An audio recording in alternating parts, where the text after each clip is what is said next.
અમદાવાદ જેવા મોટા શહેરની અંદર ડિમોલેશન અથવા તો રિનોવેશન અથવા દબાણ દૂર કરવાના કાર્યો મ્યુનિસિપલ કોર્પોરેશન દ્વારા કરવામાં આવતા હોય છે। ત્યારે આવું જ એક કાર્ય કેશવબાગ વિસ્તારની અંદર કરવામાં આવ્યું હતું, જેમાં ઠાકોર સમાજના અનેક મકાનો તોડી પાડવામાં આવ્યા હતા, જેને લઈને આજે ઠાકોર સમાજ દ્વારા ભારે રોષ સાથે આવેદનપત્ર કમિશનરને આપવામાં આવ્યું છે। શું છે સમગ્ર વિગતો, શું છે સમગ્ર ઘટના, જોઈશું આ વિડીયોમાં।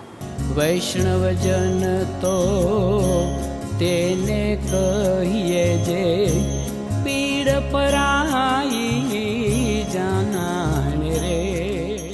નમસ્કાર, હું છું આપની સાથે કલ્પેશ ચાવડા। નવજીવન ન્યૂઝમાં આપનું સ્વાગત છે। અમદાવાદની અંદર અનેક જગ્યાઓમાં રિનોવેશન અથવા ડિમોલેશનનું કામ અવારનવાર ચાલુ હોય છે। ત્યારે આવું જ કાર્ય અમદાવાદ મ્યુનિસિપલ કોર્પોરેશન દ્વારા કેશવબાગ વિસ્તારની અંદર કરવામાં આવ્યું હતું, જ્યાં અનેક ઠાકોર સમાજના લોકોના મકાન તોડી પાડવામાં આવ્યા હતા। ત્યારે ઠાકોર સમાજ દ્વારા ભારે રોષે કહેવામાં આવ્યું હતું કે અમને કોઈ પણ પ્રકારની નોટિસ આપ્યા વગર આ કાર્ય કરવામાં આવ્યું છે, અમારા મકાનો તોડી પાડવામાં આવ્યા છે અને સામે કોઈ વૈકલ્પિક વ્યવસ્થા પણ નહોતી કરવામાં આવી, જેને લઈને આજે સમગ્ર ઠાકોર સમાજ તથા એમએલએ જિગ્નેશ મેવાણી અને લાલજી દેસાઈ સાથે મળીને આ ઠાકોર સમાજે અમદાવાદ મ્યુનિસિપલ કમિશનરને આવેદનપત્ર આપ્યું। આ મુદ્દે જિગ્નેશ મેવાણીએ શું વાત કરી છે, પહેલા એ સાંભળી લો। બિલ્ડરોની ચાપલૂસી કરવા ટેવાયેલી અમદાવાદ મ્યુનિસિપલ કોર્પોરેશને ફેબ્રુઆરી મહિનામાં અમદાવાદના કેશવનગર વિસ્તારના 150થી વધારે ઠાકોર અને ગરીબ સમાજના શ્રમિકોને બુલડોઝર ફેરવી ઘરથી બેઘર કર્યા। એ પરિવારોની મુલાકાત દરમિયાન બેન દીકરીઓ જણાવ્યું કે એ વખતે પોલીસે એમની સાથે અશ્લીલ ગાળાગાળી કરી છે। જેન્ટ્સ પોલીસ સ્ત્રીઓના બાવડા પકડતા હતા, શ્રદ્ધાંજલિનો કાર્યક્રમ, બેસણાનો કાર્યક્રમ નહીં થવા દીધો અને લગ્ન પ્રસંગ માટે આવેલા લોકોને જાનૈયાઓને ભગાડ્યા અને જાન મંડપના 2 માંડવા તોડી નાખ્યા।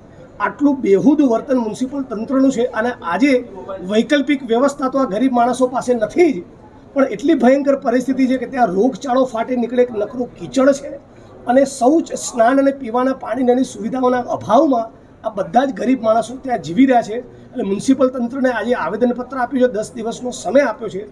આવતા 24 કલાકની અંદર શૌચ સ્નાનની સુવિધા ઊભી નહીં કરે તો બધા લોકો હાથમાં ડબલું લઈને કલેક્ટર કચેરી કે મ્યુનિસિપલ કમિશનરના દરવાજા ઉપર આવીને બેસી જશે।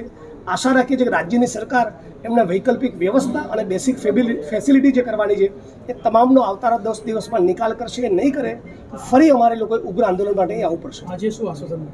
આજે ડેપ્યુટી મ્યુનિસિપલ કમિશનરે કહ્યું છે કે આવતા 10 દિવસ બાદ અમે શું ચર્ચા કરી તંત્રના જુદા જુદા વિભાગો સાથે એ મુદ્દે તમને બ્રીફ કરીશું અને આજકાલમાં જ શૌચ અને સ્નાનની વ્યવસ્થા કરવા માટે કહ્યું છે। એ નહીં કરે તો હું નહીં કહું તો પણ મજબૂરીના મારે બીજો વિકલ્પ નહીં હોવાના કારણે આ બધા ગરીબ માણસો હાથમાં ડબલું લઈને મ્યુનિસિપલ કોર્પોરેશન આવી જશે। તાહતા વડગામના ધારાસભ્ય જિગ્નેશ મેવાણી કે જેમના દ્વારા કહેવામાં આવ્યું છે કે 10 દિવસની અંદર જો ઠાકોર સમાજના લોકોને કોઈ વૈકલ્પિક વ્યવસ્થા નહીં કરી દેવામાં આવે તો ગાંધી ચિંધ્યા માર્ગે આંદોલન કરશું, તથા ઠાકોર સમાજ દ્વારા પણ કહેવામાં આવ્યું છે કે જો કોઈ વ્યવસ્થા નહીં કરી દેવામાં આવે મ્યુનિસિપલ કોર્પોરેશન દ્વારા તો અમે અમદાવાદ મ્યુનિસિપલ કોર્પોરેશનની કચેરીની બહાર ડબલા લઈને બેસીશું, કારણ કે અમારે હવે શૌચ ક્રિયા કરવા માટેની પણ જગ્યા નથી, અમારે બહાર જવું પડે છે। તેને લઈને અમે બધા કોર્પોરેશનની કચેરીએ આવીને આંદોલનો કરીશું। હવે અમદાવાદ કોર્પોરેશન દ્વારા આ લોકોને કોઈ વૈકલ્પિક વ્યવસ્થા કરી દેવામાં આવે છે કે કેમ તે જોવું રહ્યું। હાલ સુધીમાં બસ એટલું જ। આ પ્રકારના સમાચાર અને અહેવાલો તમને પસંદ આવતા હોય તો નવજીવન ન્યૂઝની ચેનલને લાઇક, શેર અને ખાસ તો સબસ્ક્રાઇબ કરવાનું ભૂલશો નહીં। નમસ્કાર।